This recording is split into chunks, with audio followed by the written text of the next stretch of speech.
कुठलंही भाषण काढा, मी 90% विकासावरच बोलतो असं फडणवीस म्हणाले। ठाकरेंनी दिलेल्या आव्हानावरती फडणवीसांनी हा पलटवार केला। ठाकरे भाषणात विकासावर एक शब्दही बोलत नाही असं फडणवीस म्हणाले।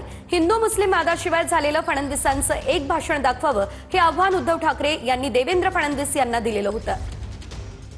मग माझं आव्हान आहे की देवेंद्र फडणवीसांपासून मोदींपर्यंत त्यांचं निवडणुकीतलं एक भाषण असं दाखवा जे हिंदू मुस्लिम वादाशिवाय झालेलं आहे। मंगळसूत्र चोरीपासून बरोबर आहे, कटेंगे तो बटेंगे फटेंगे, आता फटेंगे झाली त्यांची।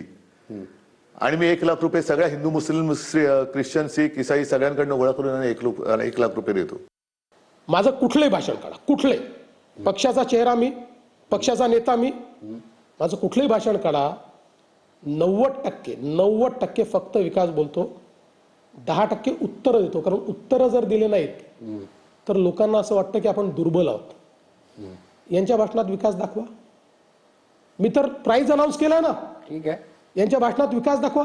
विकासावर एक शब्द बोलत नाही, एक शब्द तो बोला, एक शब्दही बोलत नाही। आणि त्यांना कोणी प्रश्नही विचारत नाही की विकासावर का बोलत नाही। त्यांनाही विचारलं पाहिजे ना की ही कशाची निवडणूक आहे। ते बोलताना आपलं बोलणं झालंच नाही, तुम्ही त्यांना कशाचं श्रेय देत नाही ना। कोस्टल रोड ते बोलतात, माझं म्हणणं काय आहे, माझं म्हणणं काय आहे ते सोडून द्या। 25 वर्ष कोस्टल रोड 2014 सोडून द्या, चला सोडून द्या। 2014 पूर्वी तर आम्ही नव्हतो, तेव्हाचं सांगा ना।